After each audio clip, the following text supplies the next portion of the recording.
the song is starting, and the voice say the line, and the voice say, I, yeah, I heard, because the verse, the line says, I heard myself today. Yeah. Then he is singing, I heard, and when he says I, the chord, the guitar chord, is absolutely noisy. Every life has a soundtrack.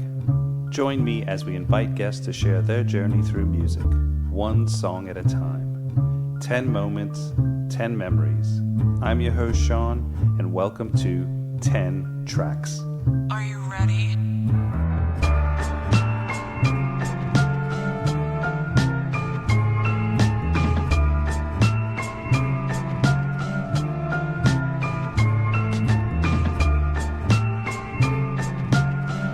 Welcome to 10 Tracks. My guest today is HACHè Costa. HACHè is a Spanish multi-instrumentalist, conductor, and music producer.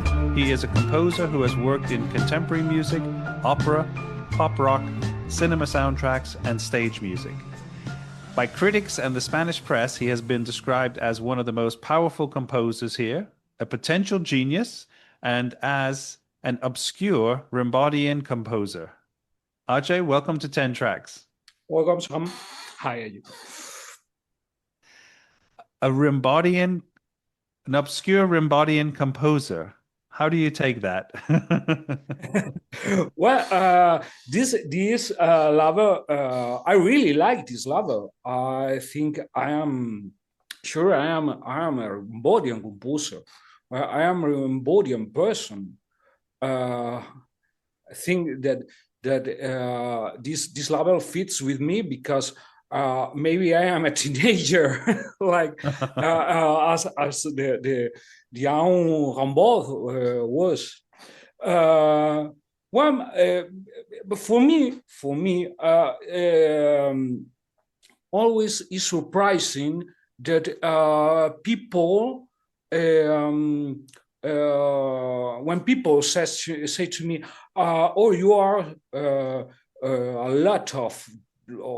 you have a lot of darkness in your music.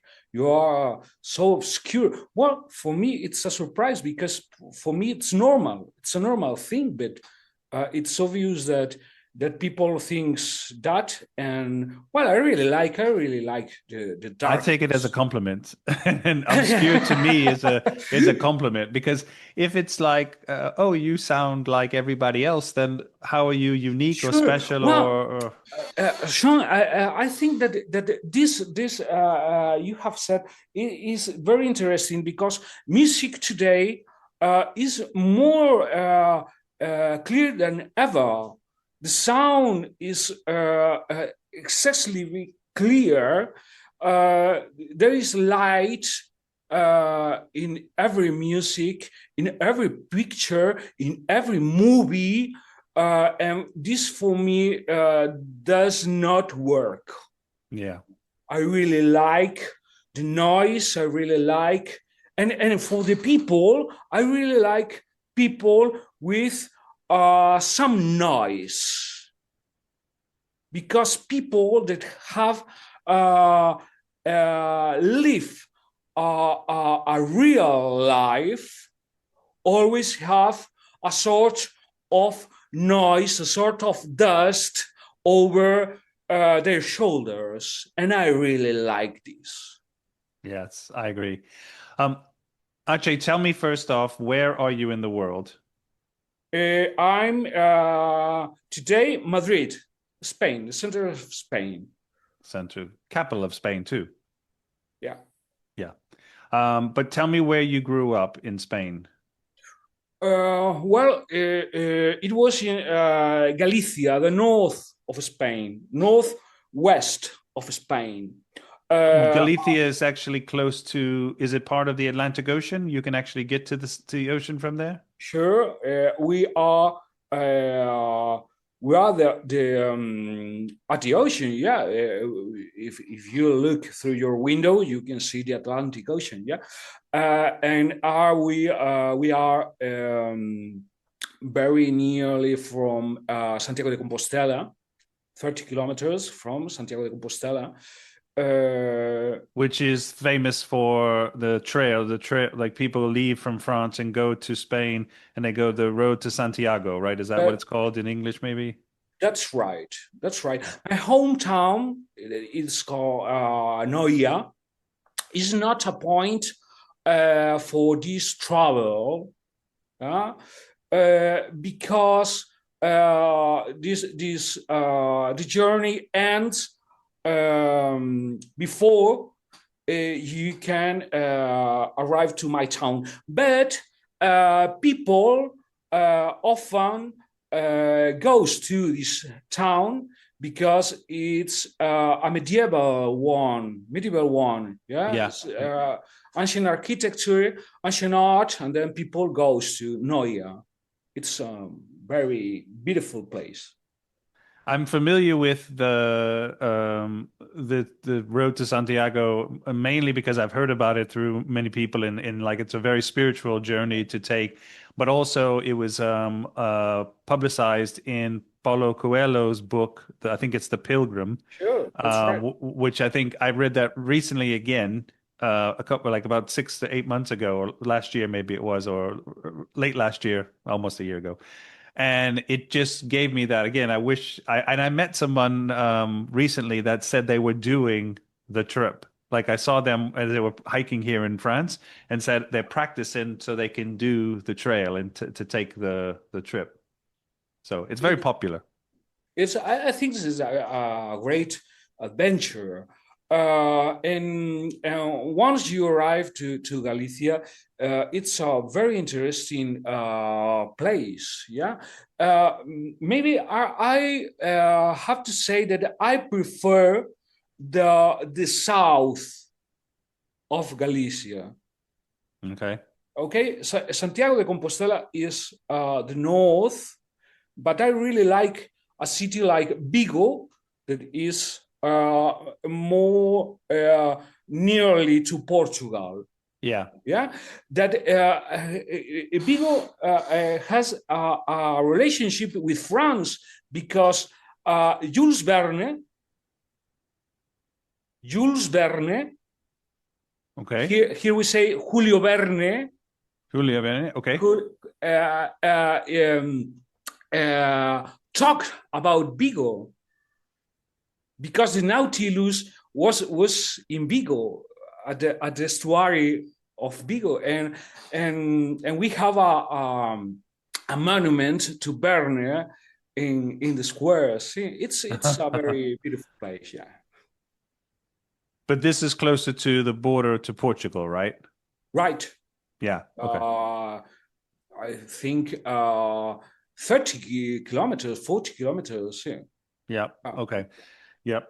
That's interesting. I'll be spending some time in Porto soon. And I think our friends who live outside, they're about 45 minutes north of Porto. So they're closer to the border. And I think they go to Spain quite a lot. So maybe Vigo is one of the places that they go to. That's right. Yeah. Yeah.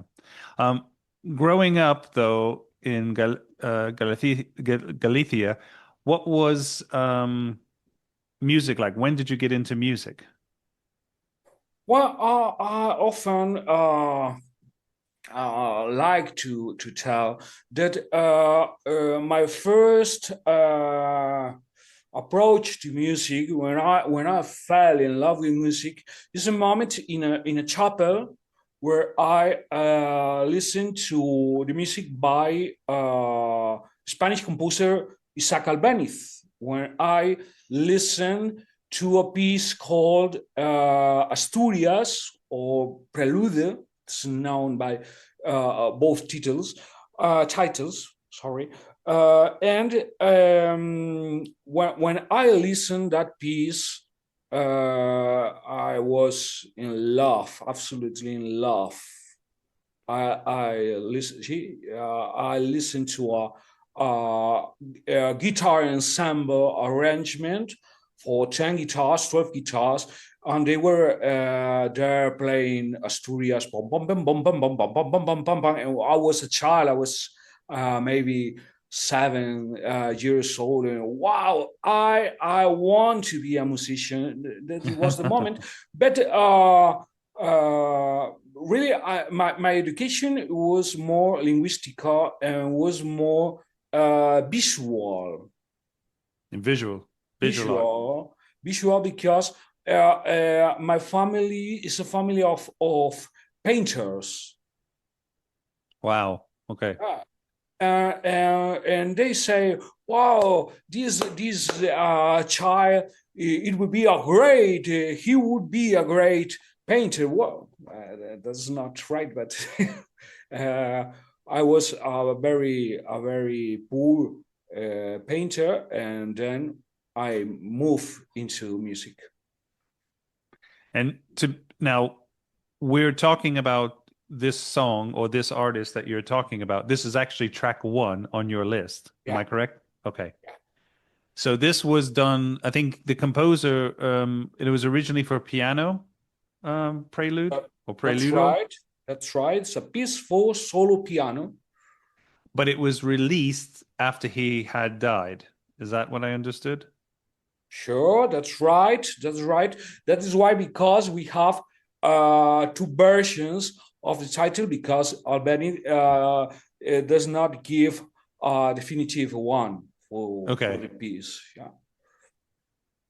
Now, from what I understand, he was a Catalan artist, pianist and composer, and he was also part of creating almost like the Spanish nationalist style of music. Sure. Is that? Yeah, that's right. Those were years where Spanish was not into the romantic movement.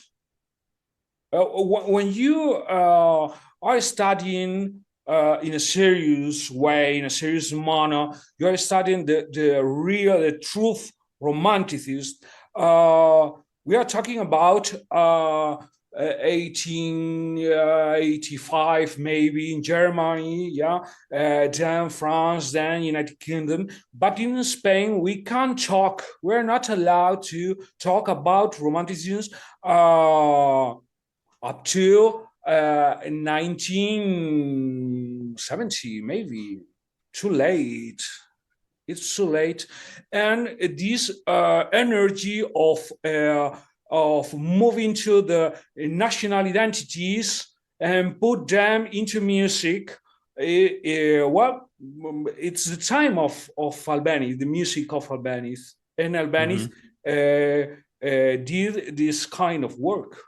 He was taking a lot of elements from the music from Andalusia, from flamenco, from the flamenco of the future, because at that moment we can't talk about flamenco. It's right.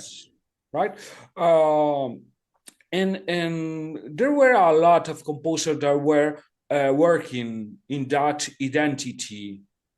It's very attractive. It's very. But do I understand it correct? Like, he lived a lot of his life abroad. He wasn't in Spain. So when he wrote or composed some of his work, it was very much missing Spain or thinking about Spain or romanticizing about Spain in a way. Is that correct? In the case of Albéniz, Albéniz was a great liar. Okay. About his own life, he was always lying. He said that I have been in Cuba, in America. I have been playing in Cuba. I left my home. I left my parents in Spain, and then I go to Cuba. That's a lie. He was playing in Cuba, but his father was there also. And then Albéniz had such an amount of lies about his own life that it's impossible for us to say where is now Albéniz, where was he, what was he thinking about. It's impossible. It's impossible. But what you are telling, it's the official version that the own Albéniz want us to think about him. Okay. So he was a bit elusive with a lot of it, and maybe kind of exaggerated a lot of his stories. But at the end of the day, people still remember his music and still celebrate his music. Is that fair to say? But it's important because of the guitar piece to you, because you were playing guitar when you started, right? Absolutely.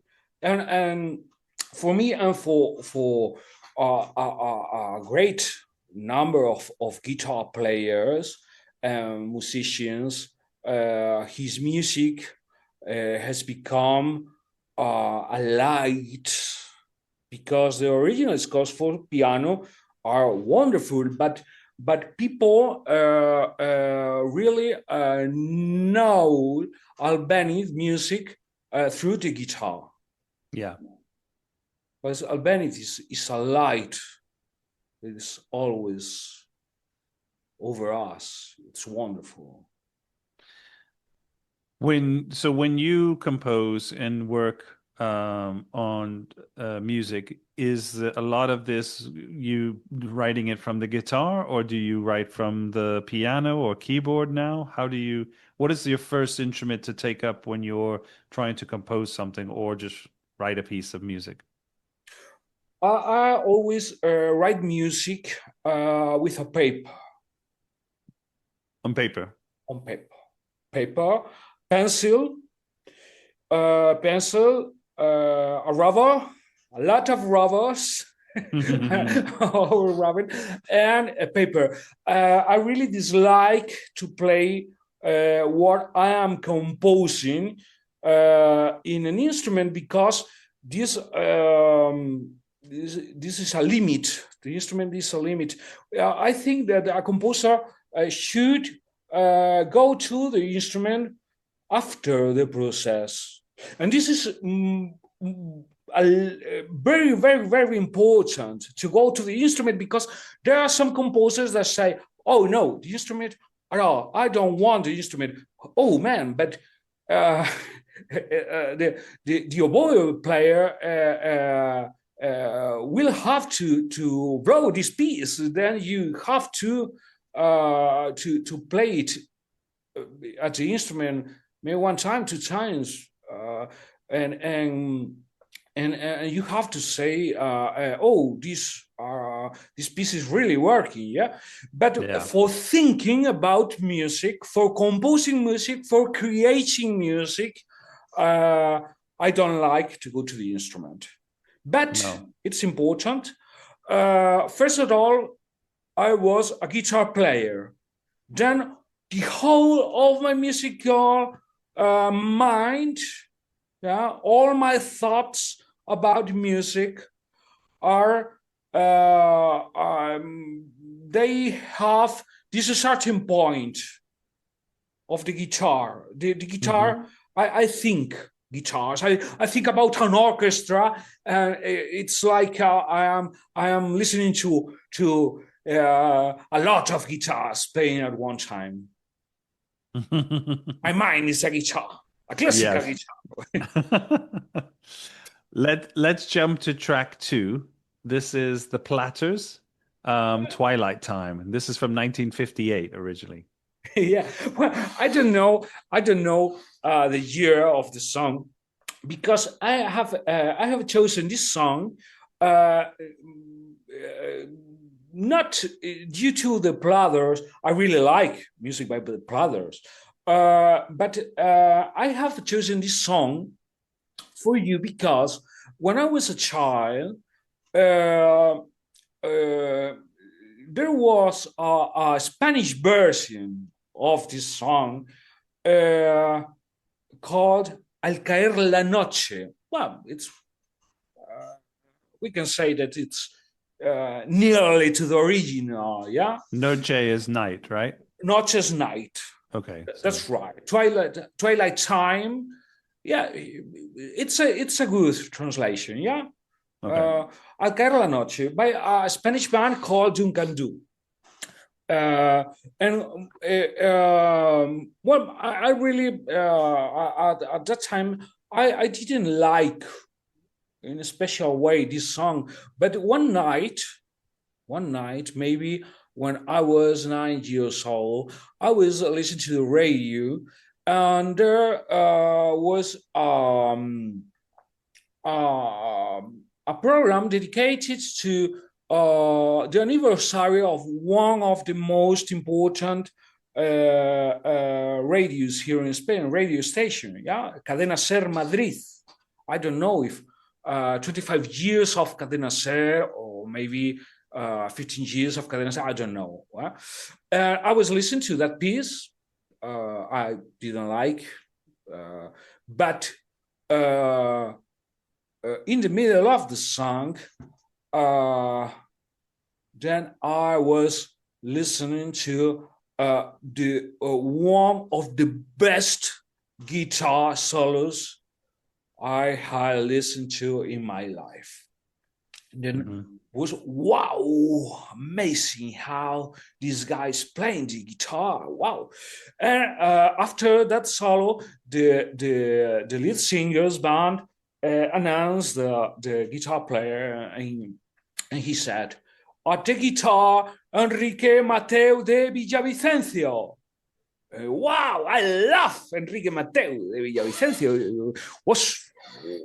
What a sound, yeah. And then he's based in your hometown, right? He's from, or he's grew up, or is he somewhere near you, or where was he based, Enrique Mateu. He's well, at this time, at that time, Enrique was at Madrid, but now he's in Madrid. He's okay. from Canarias. The Canaries, okay. In the Isle, yeah. I think that is Gran Canaria, but I'm not sure that it's Gran Canaria. I think it's okay. And then that was amazing. Then I was looking at the cover, at the record cover at my home, and he was there. He was the guitar player for the whole record. Then at the time I really learned that I have to look for the musicians. It was see who's behind everything, right? Yeah, right. Then I discovered that Enrique was the guitar player of the whole records, of the whole collection of records at my home. It was amazing. Each time I listened to a guitar solo that I really liked, it was played by Enrique. Okay. It was amazing. So I have a curious tale with Enrique, because after a lot of years, when I was 30, 31, 32, 33 years old, I decided to mail Enrique, to write to Enrique and say, Enrique, I am a fan, crazy fan of you. You are the better guitar player ever in the world. And I contacted him by Facebook, yeah. Okay. By Facebook Messenger, and then write Enrique. Enrique, well, it was Enrique didn't answer me. No. No, and I was, oh my God, I am an idiot. I am like a teenager. Enrique, I'm a fan, and this this is wrong. But after a few days, Enrique did write to me on Facebook. Yeah, he did answer to me, and he was wow. He writes to me, what a great messages from you. Oh, you are great. And that was a very important moment in my life because the words by Enrique was a sort of how can I tell you? It was, hey, I am a musician too. Because Enrique Mateo, the great Enrique Mateo, I took our time for answer my messages. And he told me, hey, you're a very interesting musician. Wow, I'm a musician. It was great for me. It was great for me. I really love Enrique, yeah.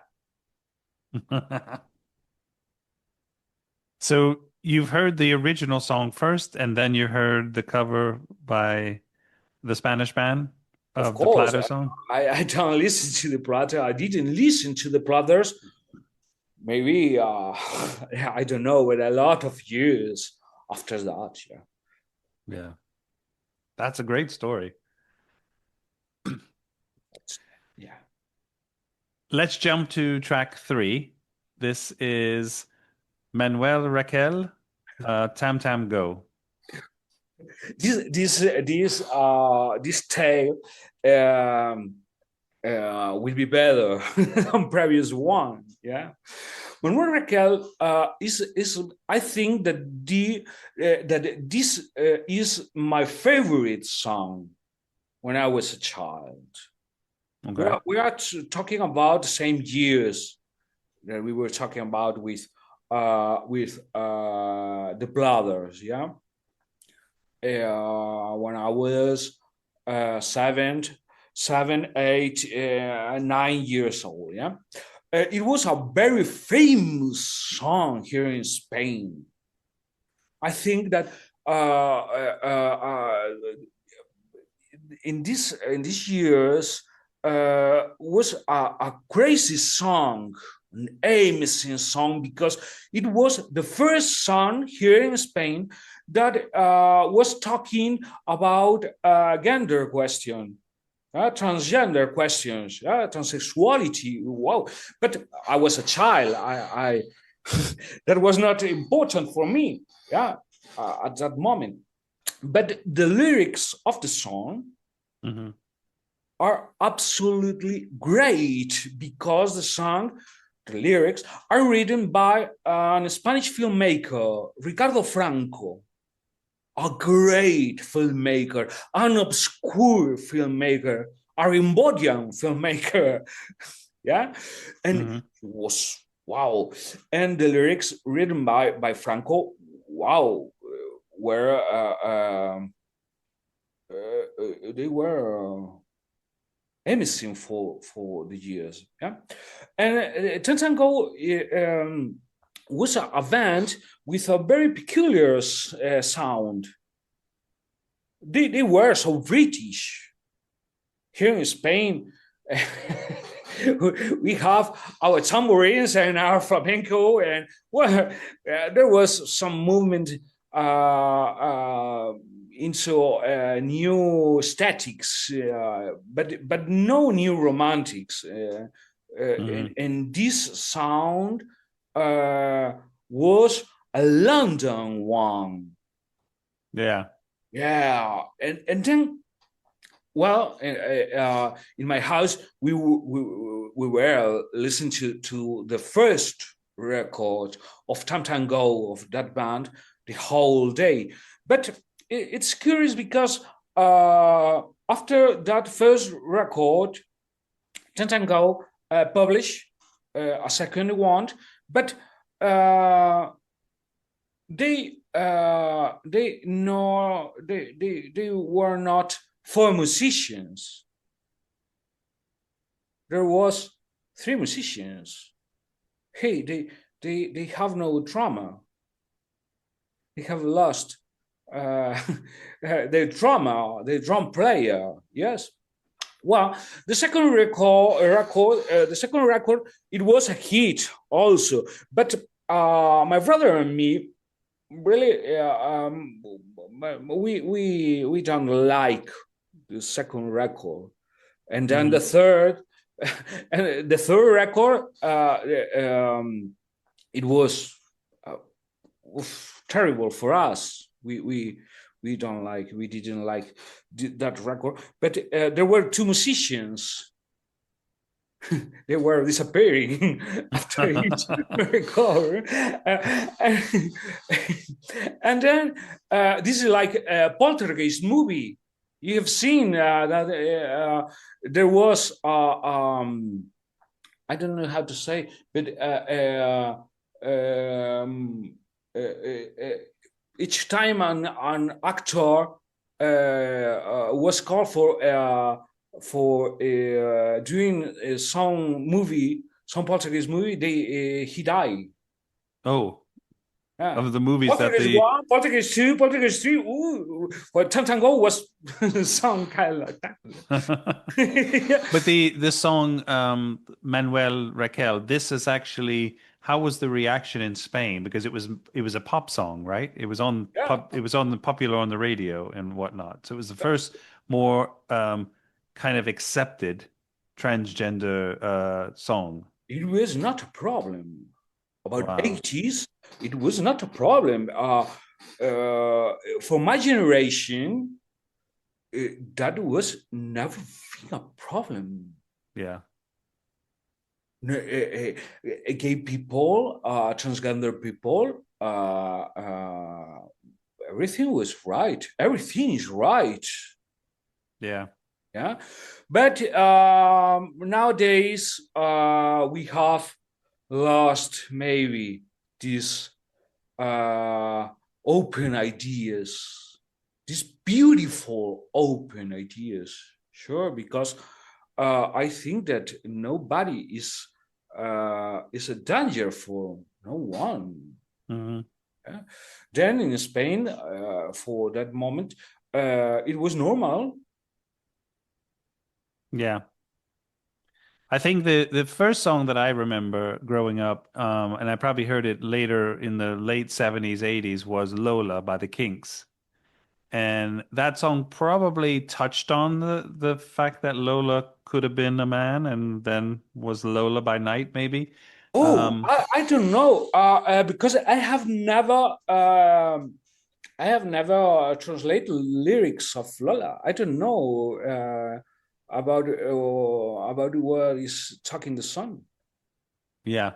I that's know what he's the talking song, about. but I dance the song. Yeah, but then, it's very interesting. Probably you are right, because the Tam Tam Go musicians, they were, and this is the reason of their sound. They were living at London town.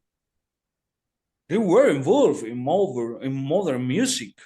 Mm-hmm. Yeah, and the Kinks probably they could have been an influence. Yeah, sure. I'm really sure. But I could give to you an answer, because my tale about Manuel Raquel today is here with me. This story, this tale, because when I was, and this is the main reason because I have chosen this song. Mm-hmm. 4 years ago from now, after my father's death, I was in a sort of depression. I was with a lot of anxiety. Yes. Okay. And then I decided to look for a psychoanalyst. A psychoanalyst, yeah. Yeah. And I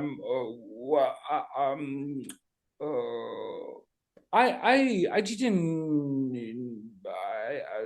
know any. I have no names. I had no names. I was absolutely lost.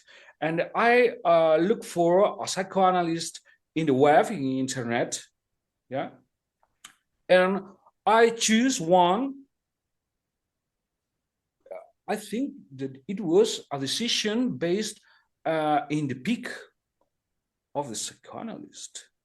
I think I like the peak, the photo, and I say, well, he's an old man. Well, not an old man, but he's about 60 years old, maybe.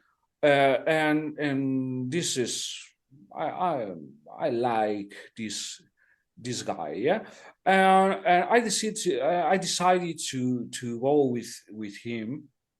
And after the first session with him, he asked me, "Are you working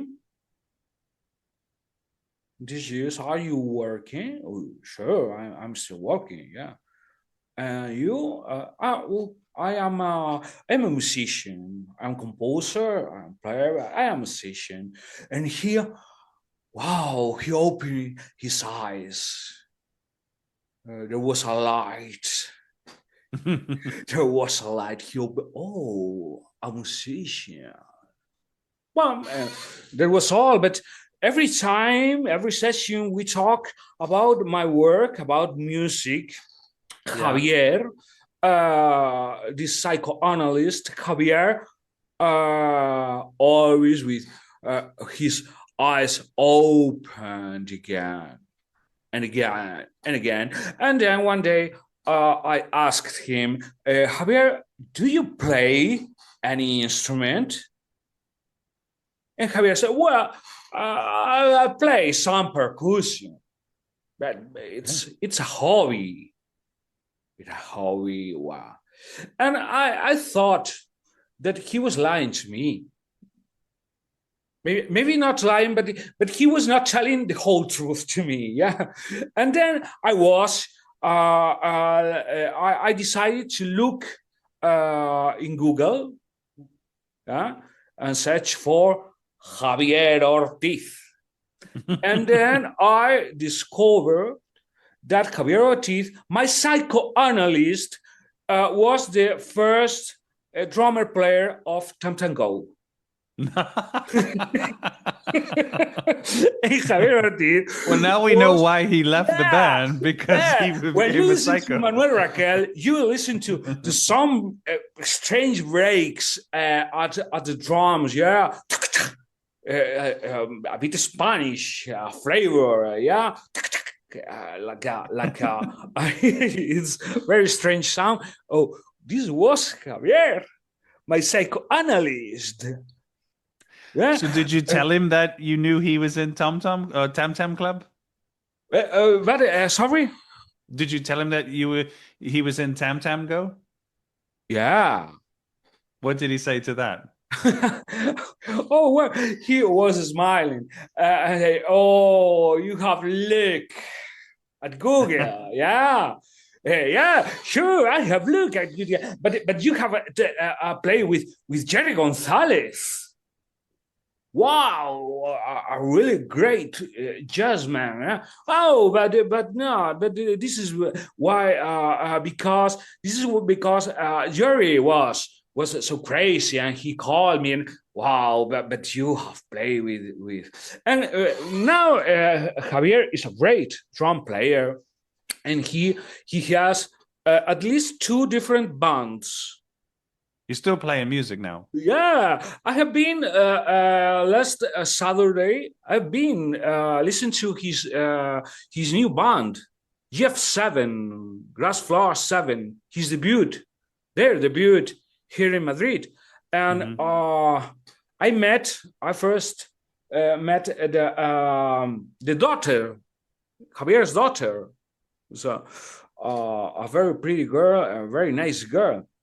So I have a very special relationship with my psychoanalyst. Yes. A magical relation. Is he still your analyst or no? Yeah, sure. I hope. I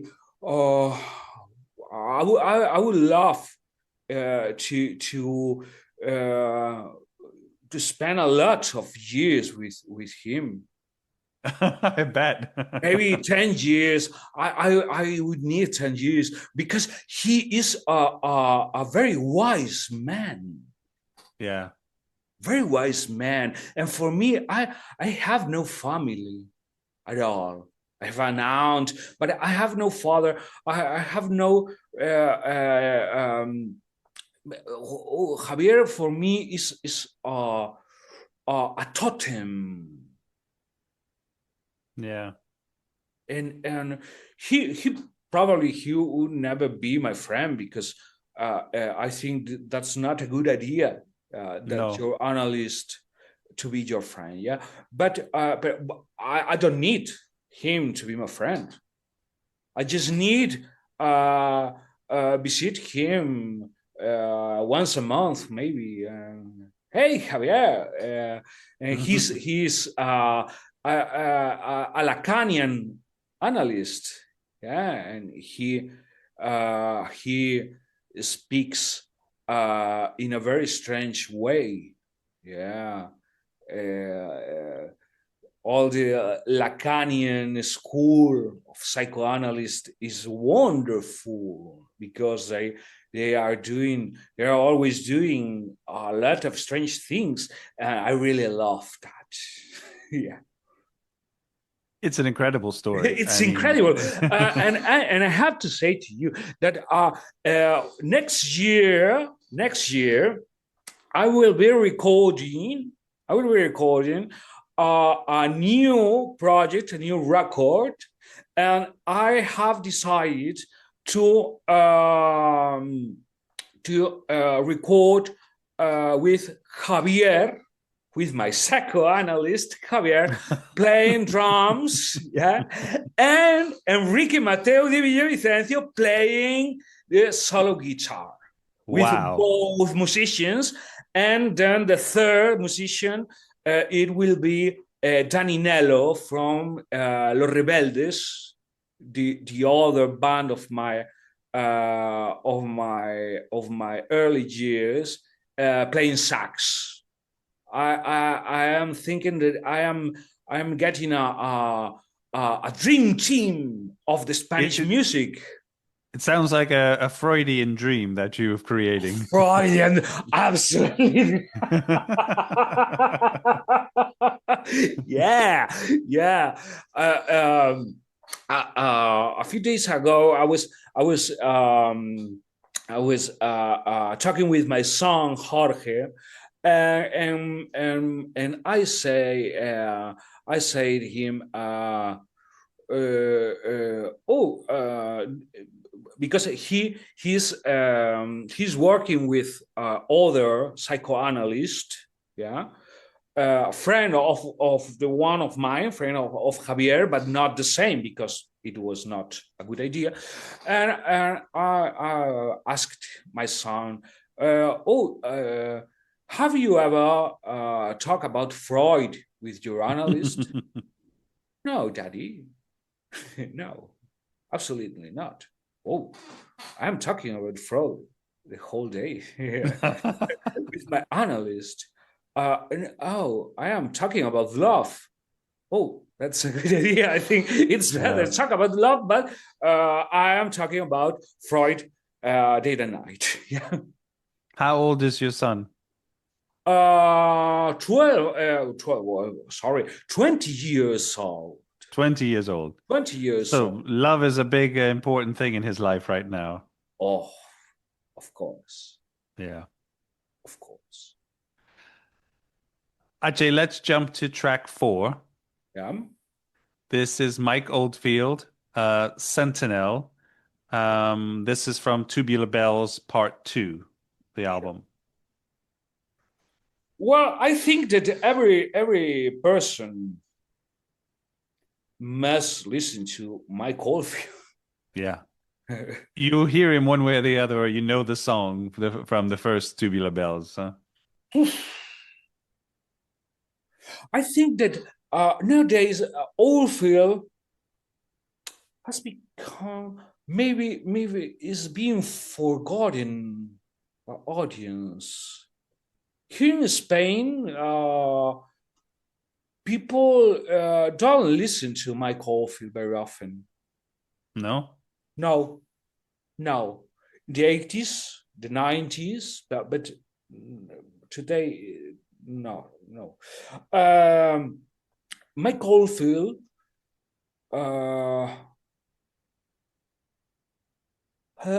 has been a real genius in music.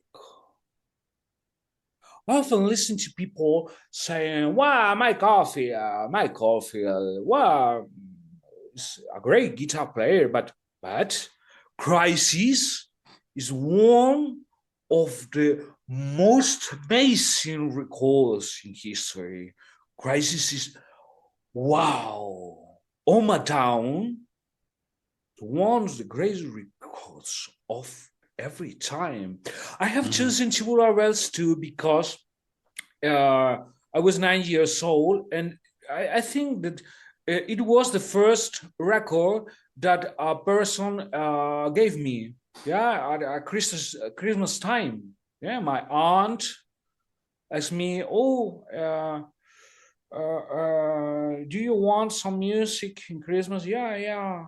And I would like Tubular Bells too, because Tubular Bells was a hit, was a radio hit, was amazing, was surprising, because we were listening to pop rock music, and then Tubular Bells, was a world success, yeah, and I was listening to Mike Oldfield's Tubular Bells too for years, every night. I have chosen Sentinel, but maybe Tattoo. Absolutely, yeah, sure. We jump to track 5. This is Bob Dylan with the song Hurricane. What a great song, yeah. Yeah. This is from 1975, his album Desire. Now, the song Hurricane is about Reuben Hurricane Carter, who was a boxer. That's right. I think it was written, it was composed when Reuben Carter was at the media with a campaign, yeah, because he was put into prison without solid charges against him. Yeah. It was wrongfully convicted of murder. Was terrible. When you look at the judgment, it was absolutely racist, because he was black, and that's all. Yeah. I have to say that I was a teenager when I first listened to Hurricane, and I was shocked. But I was shocked due to the social content of the song, but the musicality of that song is really great also. I think that is one of the first electric violins played in a record. The violin by Scarlett. I have forgotten her name. Well, she was a great violin player, yeah. And then the sections for violin Hurricane were amazing, yeah. But I think that in my teenage years, this song was so important for me, because I was discovering that music could help us to fight from social rights. And I think that it's very important not to listen to music just as form, just as a structure of sound ideas, because these sound ideas, we can take these sound ideas and use them for growing up as person. And I understand this through the song by Bob Dylan. Yeah. I think this is definitely a great depiction of the situation and the horrific thing that happened to Reuben Carter, Hurricane Carter. And I think Bob Dylan has had that knack for creating these types of songs. He's from the 60s onwards, and he was able to write these kinds of protest songs, these kinds of songs to make you aware. And I think he definitely opened a lot of musicians' eyes as to it's more than just singing about the birds and the trees and hugging and loving. So I think that that's definitely was able to show that music does more than just unite people. It empowers people. It helps to change, and music, it can be that kind of power to make change. Oh, you are right. And we can't forget, you shouldn't forget that almost during a lot of years, Bob Dylan's uh, was criticized, yeah, for his voice. Mm. He was a bad singer. He was singing through his noise and these kind of things. He taught us that his songs were really great ones, Yeah. but very, very great songs. And you have a John Baez making versions, making covers, yeah, by Bob Dylan, and you have to say, wow, what a song. And I think that it's very important, because it's not only protest song, it's not only social song, Right. but is a good song, good Yeah. music, and social one. Dylan is great, absolutely great. I think, and I've said this before on the podcast where there are some versions of Dylan songs that are better than his. And I stand by that. But at the same time, I still, when you listen to some of his versions, that, to me, I don't look at it like he's not a great singer. I look at the poetry to the words is just and how it just comes out, and it's him sharing his poetry. And I think that's more important to me than having the best singer sing it. I think Jimi Hendrix and Joan Baez, like you said, have done some great versions of his songs because of their voice and their style and what they've done to change or transpose that song. But I would say, like, what am I? There's a song I've been listening to a lot. He Was a Friend of Mine. It's I think maybe a B-side or something. I don't know where. It's off of one of his things, but it's not a big hit.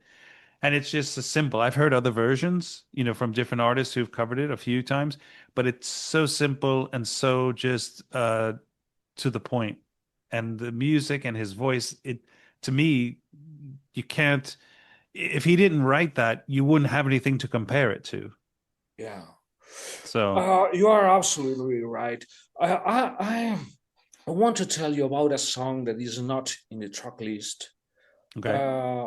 because I have discovered, I think a week ago from now, with a pupil of mine, Alberto. He really likes Nine Inch Nails. Yeah. Yeah? A song called Heart. Yeah, of course. There is a cover by Johnny Johnny Cash. Cash.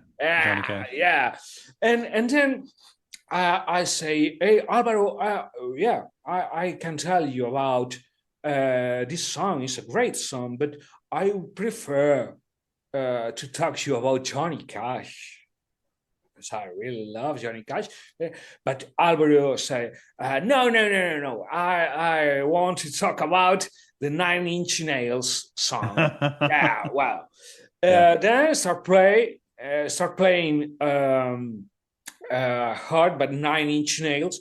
And then we discover that when the song is starting, and the voice say, the line and the voice say, I heard, because the verse, the line says, I heard myself today. Yeah. Then he is singing, I heard, and when he says the chord, the guitar chord, is absolutely noisy. In the Nine Inch Nails version. Only in that one. Yeah. Because the other versions have forgotten this chord. Yeah. They say, I heard I was here, I am here singing, yeah, I am here. But Nine Inch Nails is saying I, due to the chord. And wow, always we have to listen to the music always in the voice and the interpretation of their creators. Yeah. There's a lot of good stuff on YouTube or documentaries you can find with Rick Rubin and talking about when he was working with Johnny Cash and he gave him a bunch of songs to do or to suggest for him to cover and to play and record. And he gave him that early on. It was one of the first songs on the list was Hurt. And Johnny Cash just ignored it and he kept, just skipped it. And for 4 or 5 times, he didn't. And then finally, I think Rick Rubin kind of called him out and said, hey, what about this song? And he was like, so they did it in the end.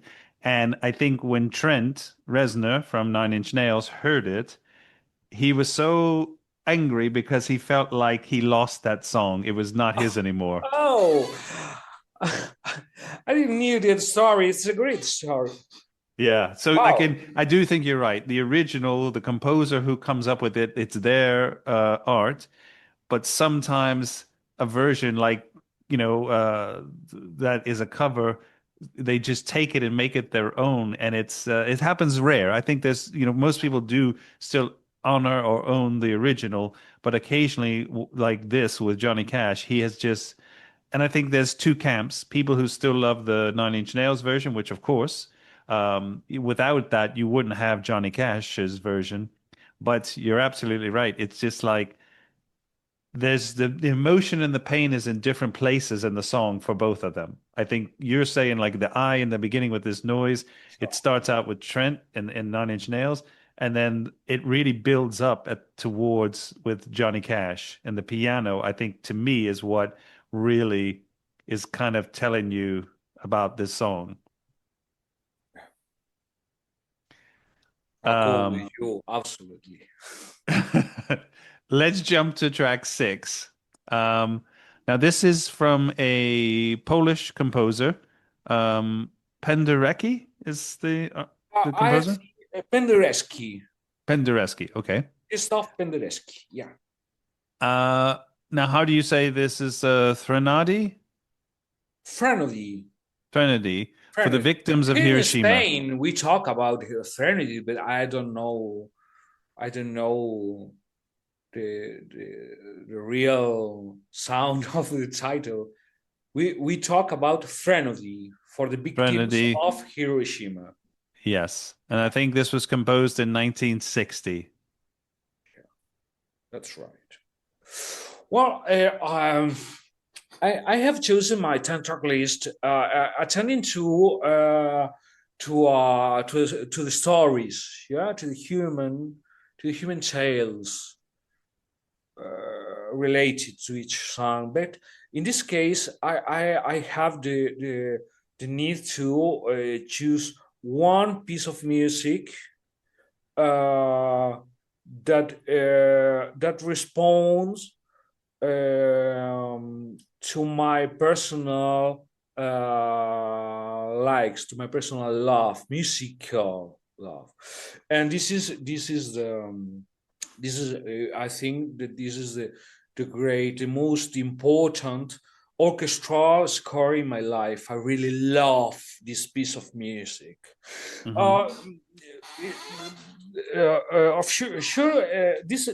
This score is very important in my life because I was a student, a music student, when I discovered the music by Penderecki. Yeah? Okay. And I was I had very difficult years when I was a child because my family is a crazy one. I'm not exaggerating at all.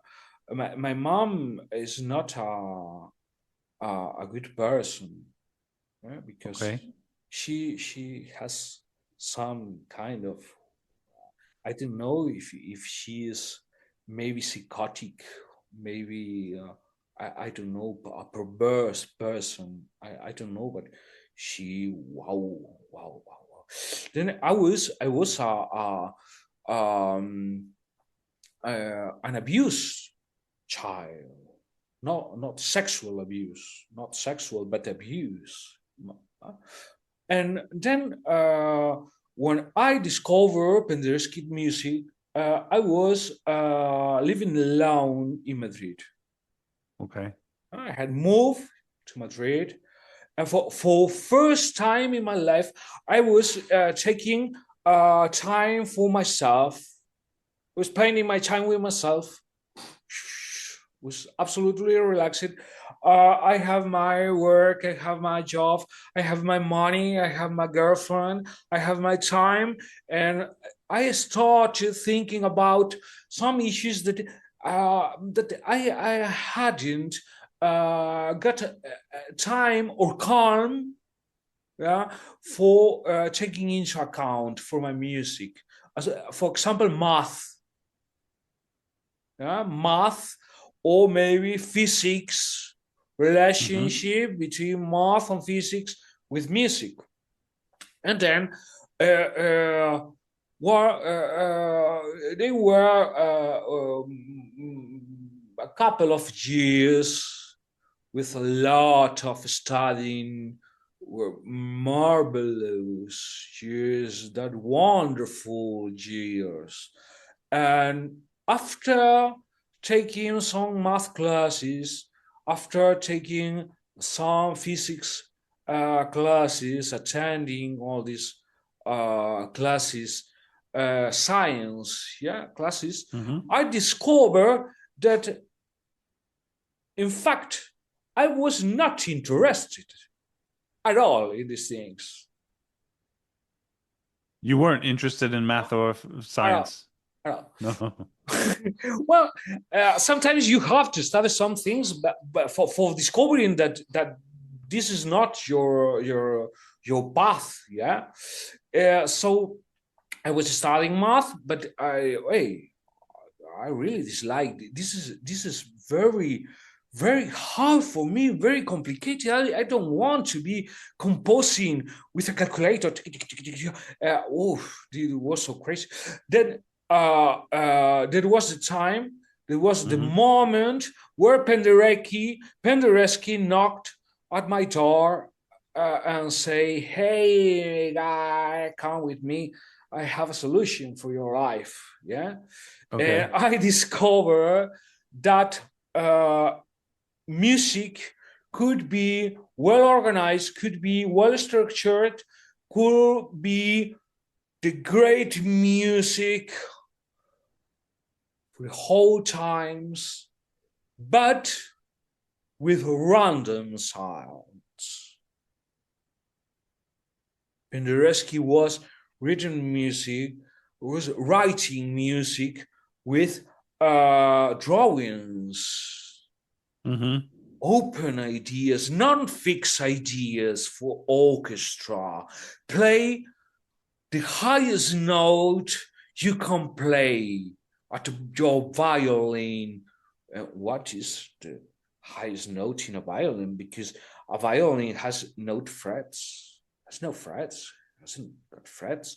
So you can consider that this is the highest note, but you consider this and you that, and wow, and the result is wow.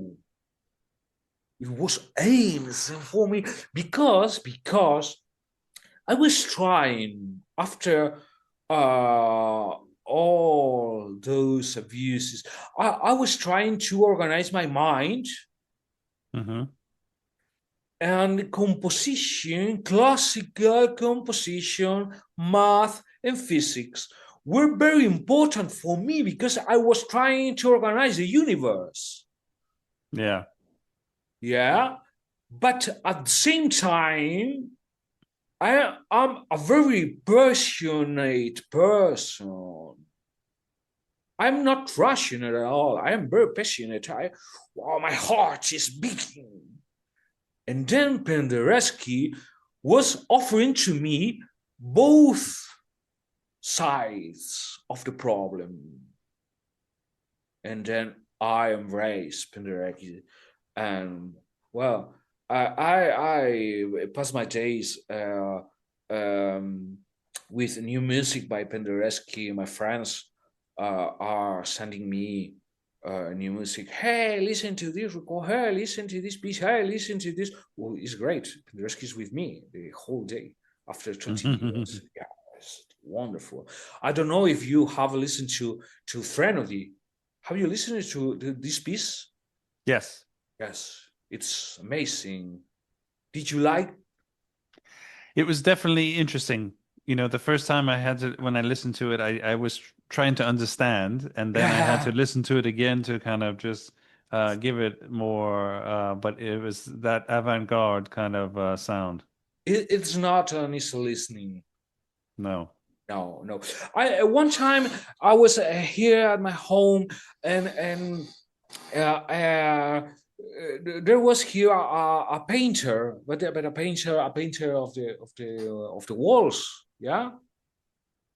See, he was painting the house, and he was talking to me. Hey man, hi. He was saying a lot of things that I really didn't matter at all, and I he was, hey, did you attend to the football? Did you attend to basket? Did you? Oh, please shut up, and and I decided, because you should not say to a person, shut up. Yeah, so I decided to say to him, hey guy, I have I would like to listen to some music. Yeah, I'm turning on the radio. Yeah, okay, yeah, put Penderecki on. Yeah. And then the painter was there. He looked at me and he was in absolute silence the rest of the day. It was great. It was great. Let's jump to track 7. This is Alberto Iglesias. Wow. Habla con ella. Hable con ella. Speak with her. I think that was the title in. Well, this is from a soundtrack, right? Yeah, it's a soundtrack by Alberto Iglesias for a Pedro Almodóvar movie. Yes. Oh, the great. The great. In Spain, Sometimes people, I think Spanish, wow, we are just crazy because a lot of people say, "Oh, Pedro Almodóvar. Oh, no, Pedro, he's overrated." Okay. But why you tend to me? Pedro Almodóvar is a genius, and Alberto Iglesias is a genius. I have chosen this piece because this piece is the one that was with me when I divorced. Okay. I was father of a child, my son Jorge. Yeah, when I was too young, I was 25 years old. Okay. Yeah, and when I was 26 years old, I was divorced. Okay. It was wow, uh, was a crazy life. Yeah, it was a shock, and it was a hard, a very hard moment for me because I really didn't want to divorce. No. I don't know. I don't know if I really love uh, my my girl. Yeah, but I didn't want to divorce because we were parents, Mm-hmm. and this was not for me. I didn't want to leave this, but she was so clear, and then uh, she said to me, "If you want to maintain yourself playing music and composing, we have to divorce." What you are saying? What's the problem with you and with the music? Well, I don't know if that reason was the certain reason, the right one. If it Mm-hmm. was the truth, I don't mind. But it was a shocking moment because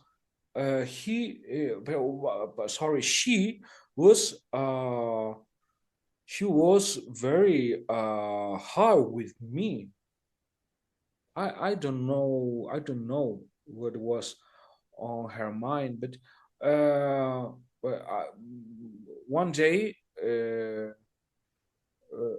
I have my clothes, and I have no money, and I have no key, I have no home. Right. Then, well, I was walking, walking through Madrid, walking without direction, and I looked for a hotel. Um, I had 20 euros with me. Yeah, 20 euros only with me, and then I need to sleep, to find a bed and eat something, yeah, Yeah. because it was my money. And then I, well, I found a hotel that had a 10 euros rate for night. Wow. Think about that bed. It was a cavern. It was but one that was my option. Yeah. So I paid the hotel room, and then I walk again to the streets because I I prefer being walking through the city after that, being in that bed. And then I discover a new record store there waiting for me, and then I say, well, it's a good place for spend some time and go. Then I go into that shop, and there was a record by Alberto Iglesias, Hable con ella. They're waiting for me. Mm-hmm. And I say, wow, really love that music. Because I was looking the movie. I was watching the movie a few days ago, and I said, well, I have two options.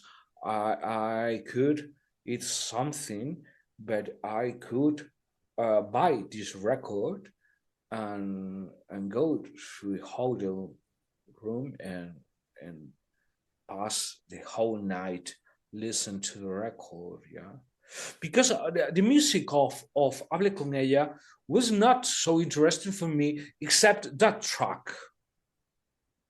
Mm-hmm. Except that track, because the ending credits, okay, the final credits, the credits roll,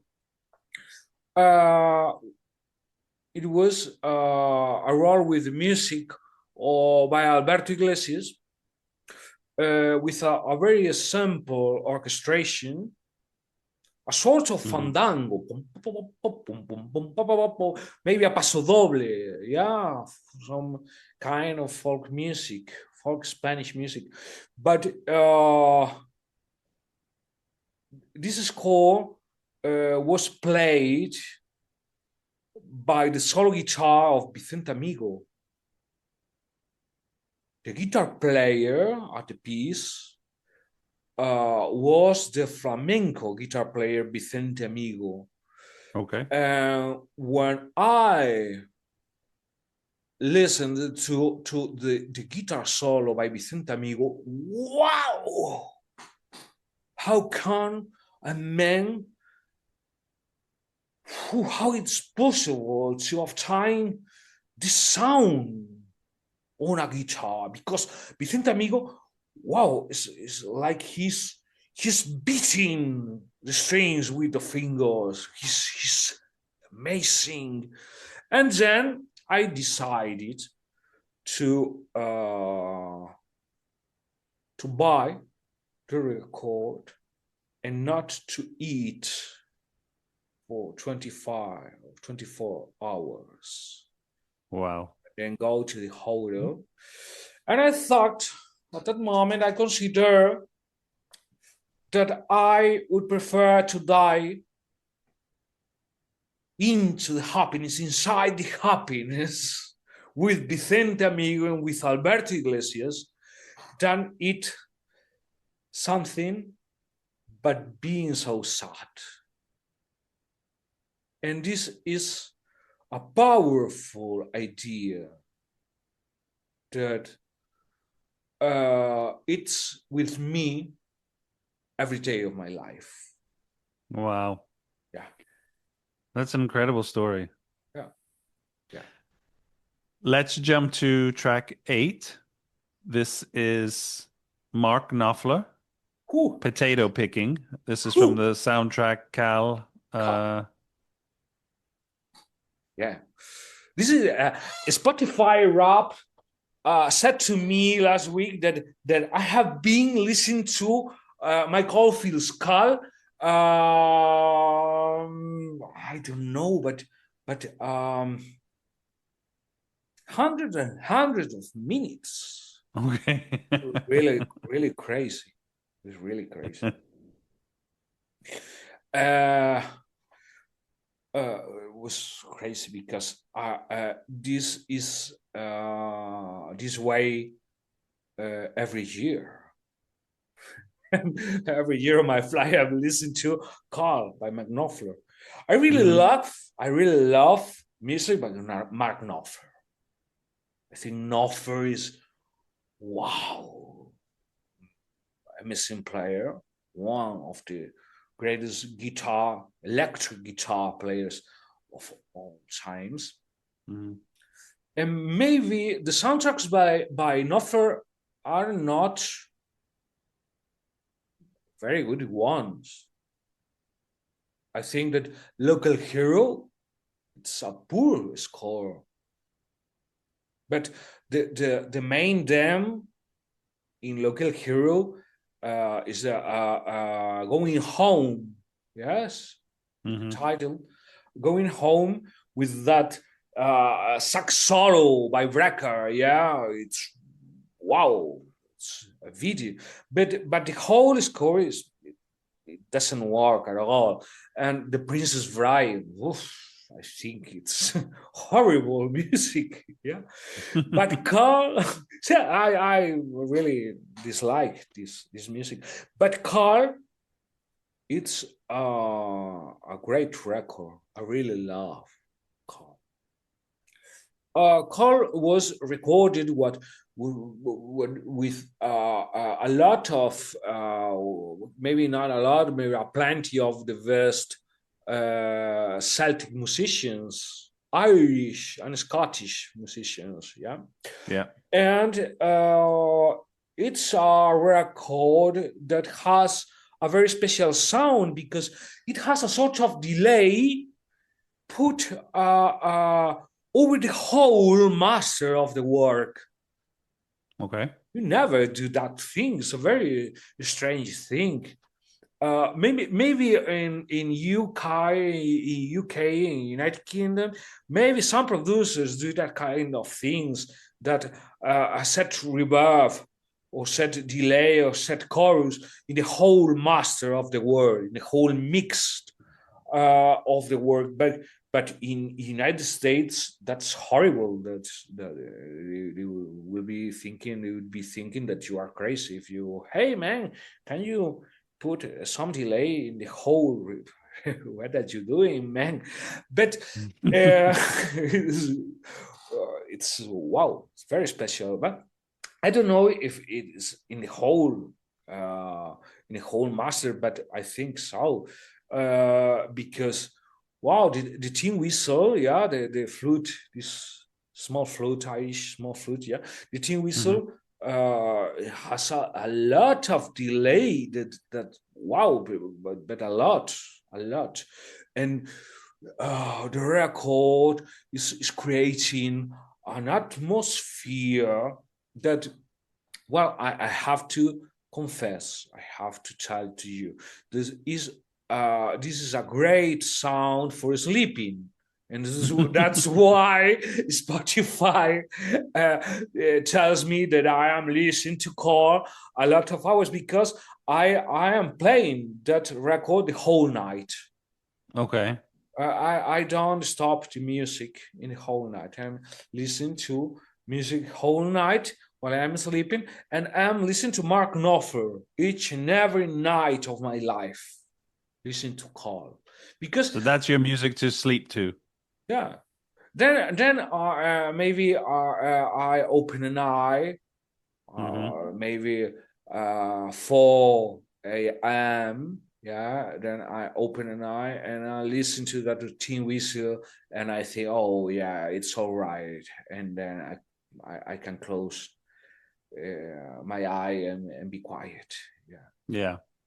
I think that it was because when I was at my hometown, when I was living in Madrid, I had moved to Madrid, but when I was there visiting my family, yeah, due to my family was crazy, so I've told you before. Yeah. I was there visiting them, but they start shouting, they start with these crazy things, and then I started to go to my mom's car that was stopped. This car was always stopped in front of the estuary, in front of the ocean. Okay. Yeah. Then I have no driving license, I am not able to drive a car. Yeah. No.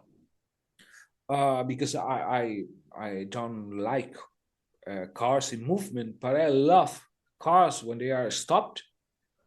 And then I went to the car in front of the sea, in front of the ocean, and it was a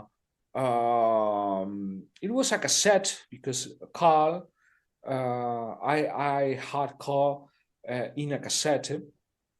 Then it was my soundtrack for that times, for that moments in front of the sea, and I was there waiting the hours to pass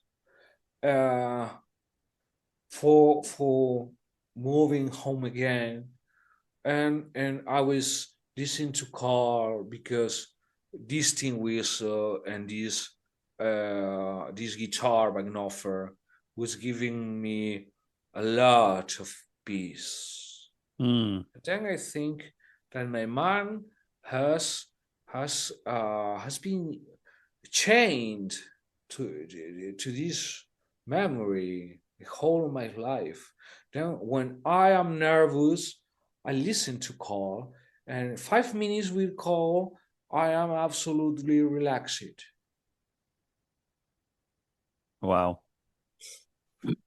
So you've taken that sort of moment when you were younger, and you've turned it now as to this is a place that will kind of keep you in that safe or peace. Yeah. Yeah. Yeah. That's incredible. It's the first track, the fourth track, the fifth track of the record. It's an embrace for me. I think that maybe sometimes I think that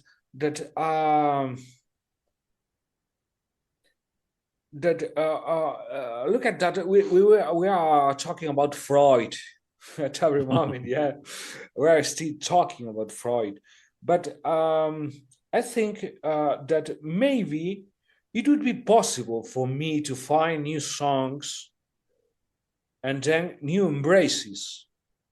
Yeah. But modern sound, it's not an embrace at all. Modern digital sound, it's very hard. And then it's not possible for me to find new music that embraces me. It's very hard for me. And music had become less experimental in sound, because this idea by Knopfler of setting a lot of delay effects, this is not possible today. Maybe in France things are different. I am thinking about what this band named Thach. Thach? A band named Thach. Okay, I don't know if I know them. I don't remember that song. Well, it was a very classic sound. It was a hit. It was a French band. It was a hit here in Spain. I don't know but even mainstream products like the Alice ones. Do you know Alice? No, I don't think so. A pop singer, or and maybe these commercial recordings are less hurtful than Spanish ones. In Spain, in the Spanish industry, we have arrived at a very hard sound for me. I really dislike this sound.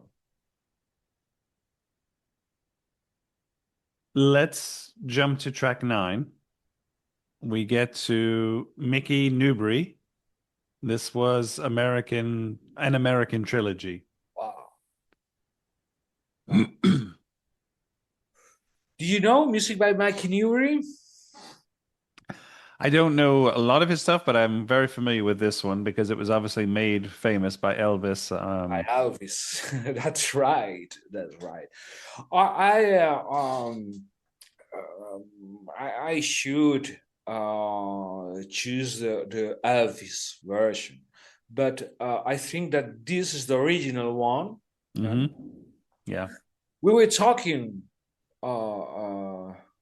before about versions and originals, and maybe this is an exception because the version by Elvis, wow, it's a great one. But my story behind this song, I think that fits better with the original one, because this is a song that for me is a song about my father. Okay. My father was a very peculiar man. Okay. Very strange mind, a very peculiar man. He was, wow, very strange. But he was a good man. Yeah, he was really a good man. He was, of course, he was divorced from my mother. Yeah, because my mother was really crazy, but my father not. Right. Okay. Oh no, my father. He was a great man, but my father, he was a Marine. He was a captain in Marine. Okay. Okay. And I am a musician, so it was a very difficult for us to talk between us. We it was impossible because my father, well, he didn't talk about nothing, but it was not something that with me that occurs with me. He was that way. In general, that's how he was. Exactly, that's right. Yeah. And so my father was he wants he always wanted to give you an impression of younger. He wanted to be the younger man of the party. But daddy, you are old. Shut up, I'm not tall. Yeah. And then he liked to go in the car with modern music, but the reggaeton music and and disco music, it was crazy because my father was 60 years old, 61 years old, 62 years old, 63 years old, and he was whoa with reggaeton at the car. But daddy, but if you really you don't like this kind of music, but you like Elvis. Why you are not setting Elvis at the radio channel or to rock and roll station, radio, something? Because the favorite song of my father was an American Trilogy by Elvis. Wow. Okay. Father was at the car, and then here listening to the trumpets. The trumpet section, yeah, while my father was there at the car, yeah, and wow. But if you like this music and I like this music, why have we to been listening to this reggaeton, terrible reggaeton, yeah, and it was a strange idea for me, and I was considering my father something like an idiot for so many years. Yeah. I have to say this, but when my father was dying, he told me a story. He was not able to move any muscle of his body. The muscles of his body he couldn't move. Uh, No. Okay. He could move only 2 fingers, 3 fingers, and then he was So he was writing. paralyzed? What? Was he paralyzed? I don't understand. Like if you can only barely move your fingers, but the rest of your whole body you cannot move, it's like you're paralyzed, they say in English. Okay. Yeah. Well, okay. Sorry, I was not understanding you. That's right. Okay. That's right. Wow. Okay. Well, and the eyes. Yeah, of course. The eyes, but he was not with the dementia. His mind was there. Was Right. perfect. His mind, and then he was there writing at a PC. Yeah. For He couldn't speak? at all. No. Okay. At all. Wow. And he told me a story because I was asking him some things about the life in the sea.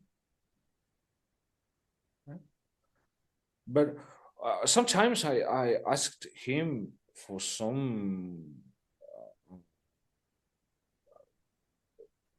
It was not important things, like, "How, Daddy, have you ever been swimming with a turtle on your side in the ocean?"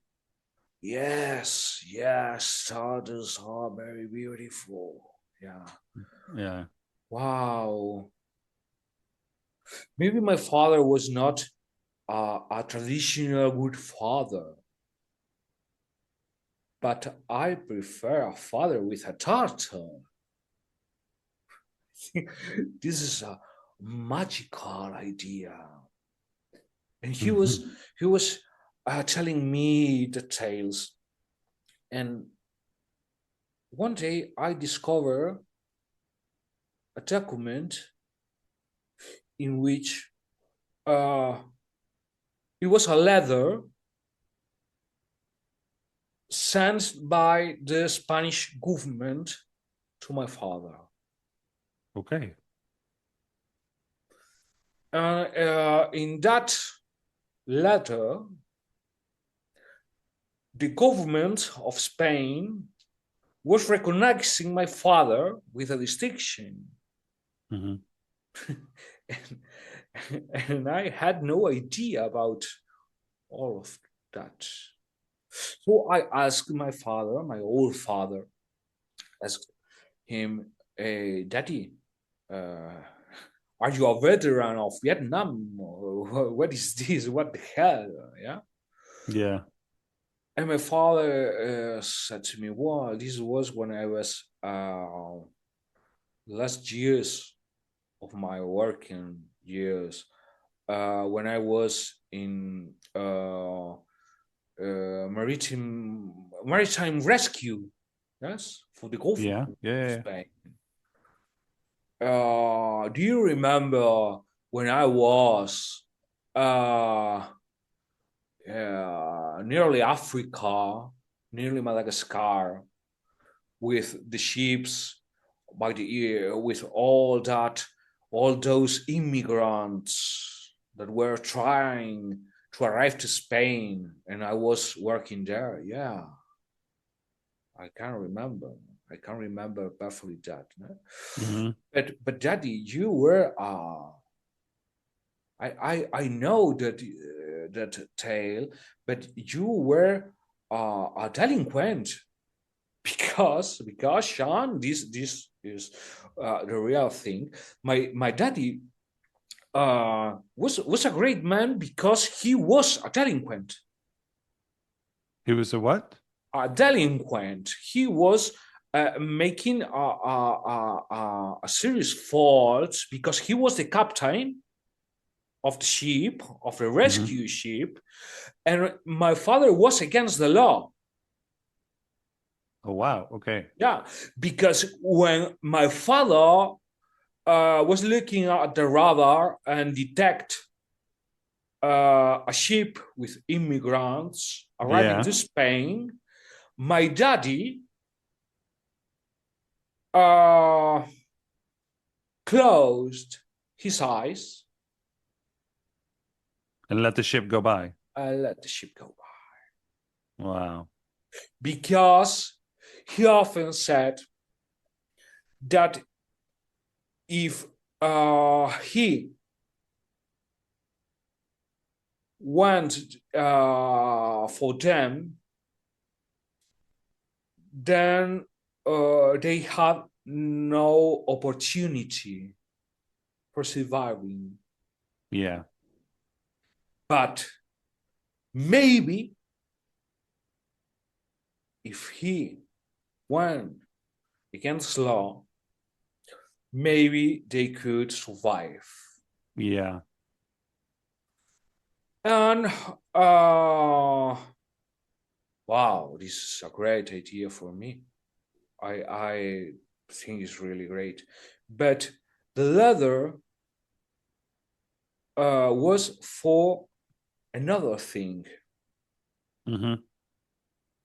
The leather was because one night at the ocean, my father, one time and one time again, look at the radar, and then he could see that the immigrant ship was going straight to a storm.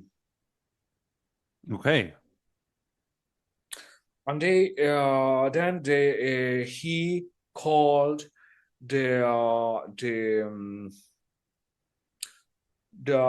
plane, the rescue plane, and asked them how many people are in this ship. In the boat, yeah. And they told him that maybe 3,000. 3,000. Wow. He say, wow. Do you think there are children that ship? And they say, Captain, there are a lot of children there. A lot of children. Wow. There are a lot of children and there are a lot of women. And then my father called the tripulation and told them, we have two options. Mm-hmm. One, let him die. Let them die. Because it's a storm and this is the Atlantic Ocean. They are going to die. The second option is try to arrive to that ship and save them from the storm. But maybe then everything and every people here die with day.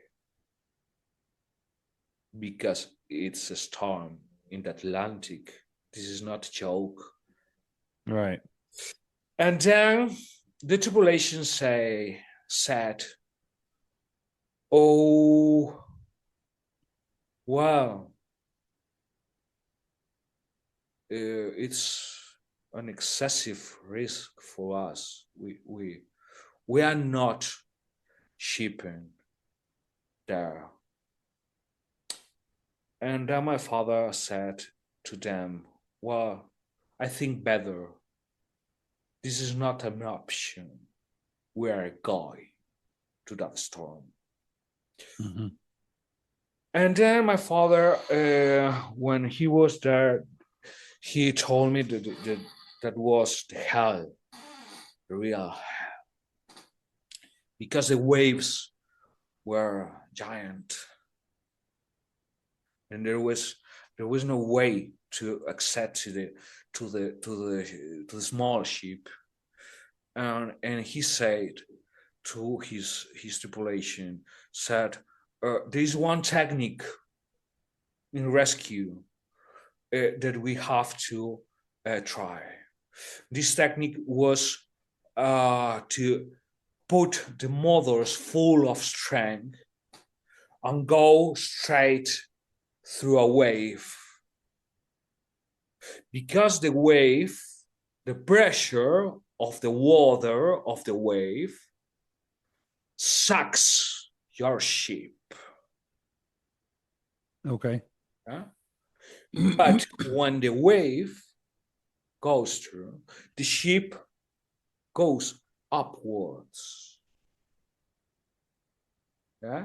And then that ship could cock the smaller ship as a spoon. And then, just they are here with us. So they caught the smaller ship. Yeah. Wow, that's incredible. But there is one unique option. If this does not work, that's all for them, that's all for us, that's all for everybody, because we are at the heart of a giant wave. Yeah. And well, my father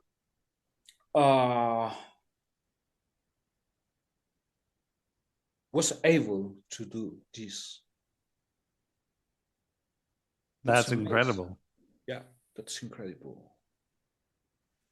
That's incredible. And he arrived home. And it's that kind of things that you are not understanding when you are young, because your father one day is working for rescue for the government, and the other day he say, I'm not working anymore. But daddy, but you are too young. Why you are not? Where are you not working anymore? I'm really tired of working. I have money. I don't need to work. But a few months before dying, he was telling me that this was because he was with this distinction by the government, and he the pressure was so excessive for him. Yeah. He and his days destroyed, because that years he looked so many people dying at the sea. It's not a joke when we talk about immigrants, and we are talking these days with these political issues about immigrants, immigration, about Europe. Well, that's a problem. You can't forget that this is a problem, but you have no chance for saying, hey, immigrants, go home. This is absurd, because they are humans. Yeah. And my father spent a lot of his working years looking at people dying at the sea. That must be heartbreaking. Yeah. Because we can talk, we can think, it's my home, I have a coffee, and I have my TV, and then immigrants go home. Hey man, what are you saying? you have no idea of what are you saying. Yeah. I am not saying, son, that I have the better idea for this. I really understand all that people that say that this is a problem. Well, because this is a problem, and we have to put a name for this problem and then look for solutions for this problem. And this is right. And maybe you are at the right, and you say, this is my option. Well, and maybe you are to the left, and hey, this is my option. Well, I don't have to say that one is better than another. I'm an artist. I'm not a politician. I have friends on both sides. Yeah, I really respect both sides, but we have to talk properly. We have to study, to think about our words in order to look for real solutions. We need to put solutions. Yeah, it's very important for me. I have raised my thumb. Hachè, let's get to your last track. This is track 10. Now, this is a composition that you created, called Atlantique. L'Atlantique, yeah? L'Atlantique.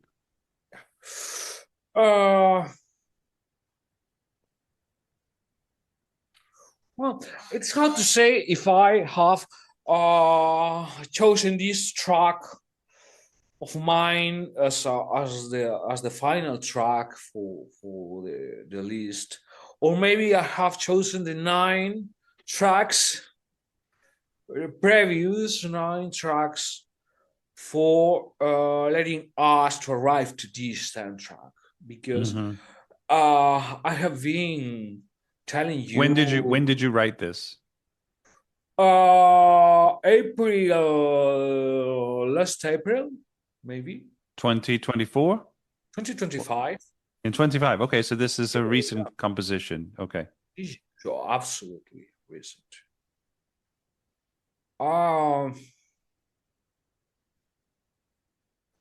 was thinking about these days. I was thinking about to do a new work. And I was thinking about that I need a work that I was able to play myself at the piano. I've been composing a lot of years for other players and contemporary and modern music. It's very difficult that a player could maintain your music in his concerts. This is a very difficult question, yeah? Things about John Cage, or maybe Pierre Boulez, maybe Penderecki, Luciano Berio, yeah? Okay. His music is not being played. Maybe in Europe, maybe in France, maybe in Germany, but here in Spain, in Italy, in Portugal, players are not playing that music. And I was really bored by this question. I am spending a lot of time composing a score, and then you play the whole work 1 time, 2 times. This is absurd.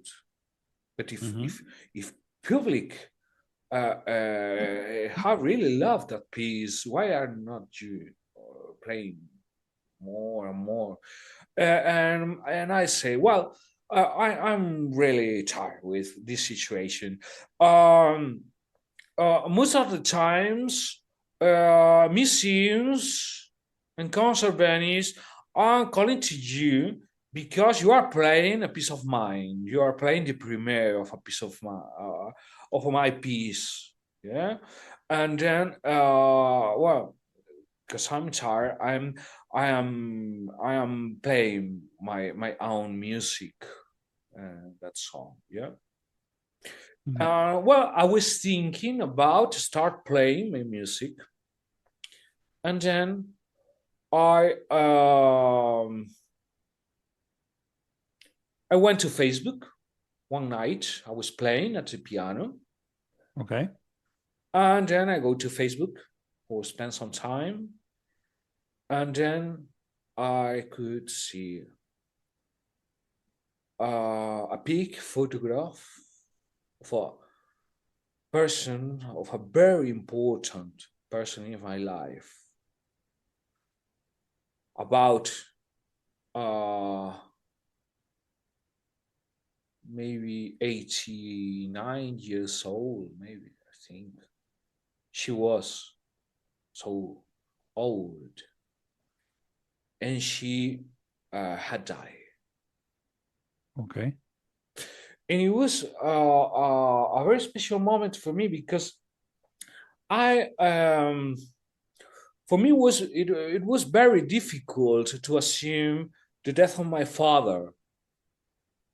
I recently I think that it was this year when I was able to say, "Wow, that's right. My daddy is not with me." Yeah. And a few months after this, I could see that that woman had also died.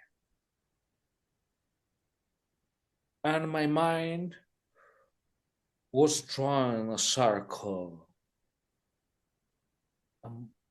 setting a point at the end. All these thoughts. Because this woman was always known for being married with one of the greatest poets of all times in Galicia. Okay. Antón Avilés de Taramancos, the name of the That's poet. who she was married to. Yeah? Antón Avilés de Taramancos. She was his wife. And one of the I really love the songs of this poet and this woman. Okay, because they are friends of mine, and the older he is himself a great filmmaker. Luis Aviles Vaquero is a great filmmaker in Galicia, and the other sons.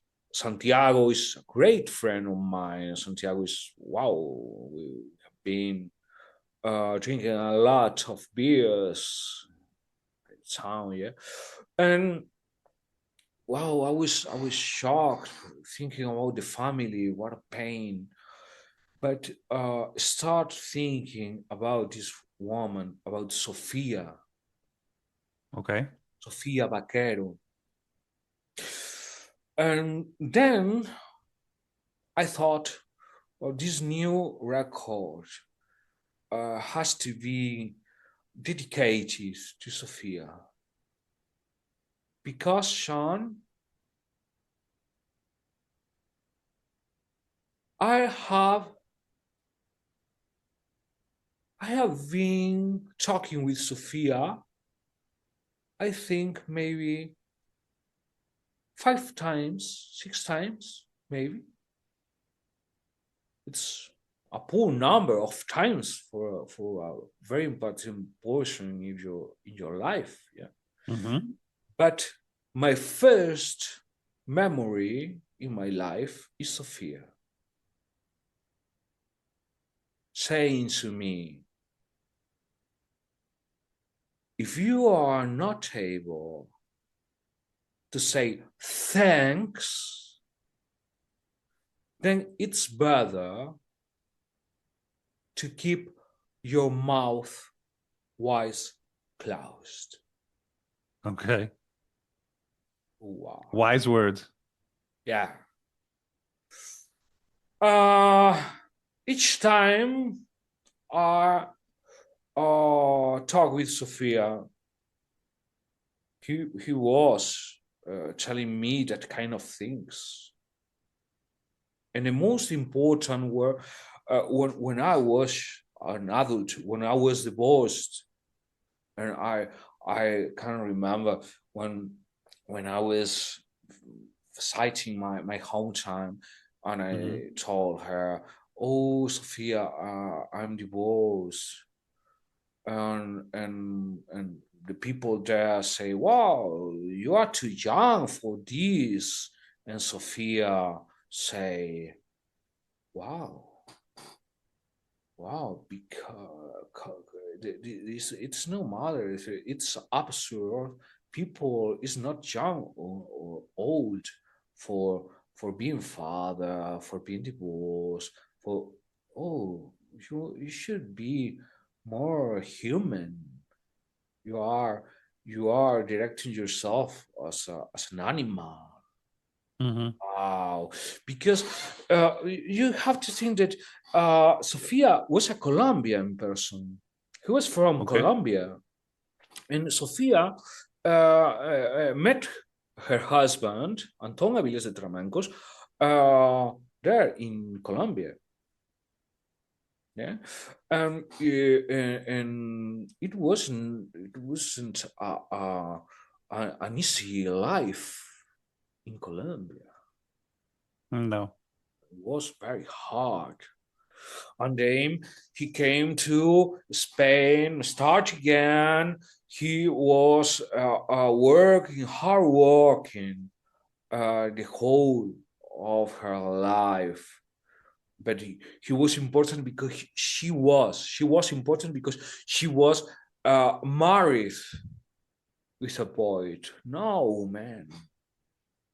Oh, man. This was absurd. So Atlantic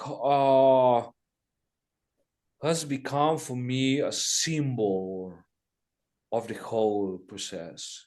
Now my father is gone, Sophia is gone, all my family is gone. I can't talk about that. I can play more melodical music. And this is a starting point for a new life. It sounds like a lot of deep personal feelings and memory go into this this piece that you composed. Yeah. Sure. Maybe these days a lot of magazines and blogs have been written about this piece of music, the Atlantic, and there is a good sense about this piece that everybody is telling that is not an explosive music. It's a music that grows, that builds itself, that is always building itself, that has no clear direction. And this is great because this is that. It is not a clear idea, but I am not a clear man at all. My mind is it's always very confused. Yeah, maybe you can think that I am a very confusing man because I am talking in English and this is not my language. Yeah. But when I am talking in Spanish, I am the same confused man. Maybe I am a bit clearer than here, but I am this way. My words are always this way. I get that. I think although it might take you more just to kind of do the translation into English, I feel like what you're saying is what you're feeling, and what Yeah, you're feeling is how you feel in what you say. yeah. Well, I think that we can finish this amazing conversation uh, telling you that my mom, that crazy one, she was an English teacher. Okay.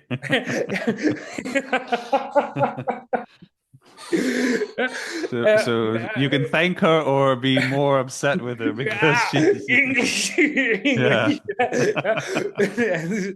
Wow, it's very difficult for me because when I was a child, she was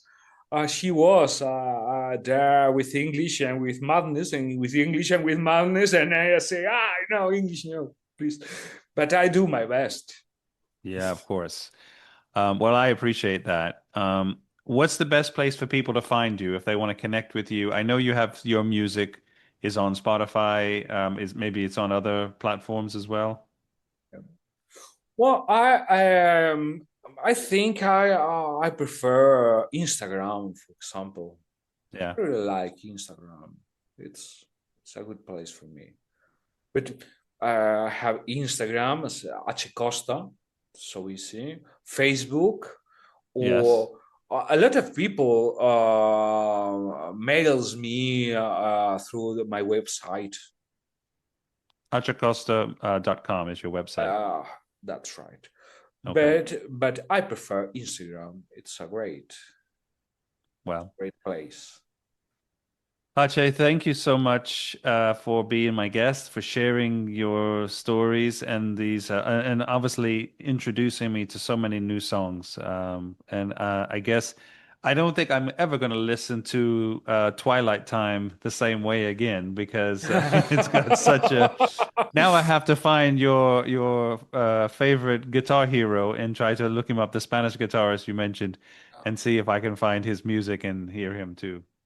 Maybe I don't know if we will be recording at Madrid with Enrique and Javier. But maybe you could stay at Madrid a few days. It would be great if you I haven't been to could. Madrid in a few years. It's been a while now, so it's been a while. But I can write to you, and maybe you could talk with them, and maybe do a podcast in the studio. It would be a great moment. Yeah.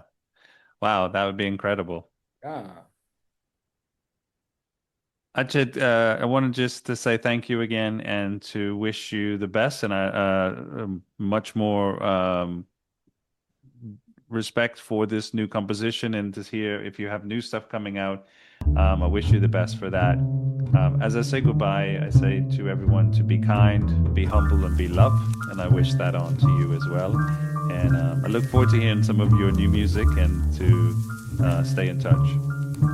A lot of thanks for you. You are really great. Thank you.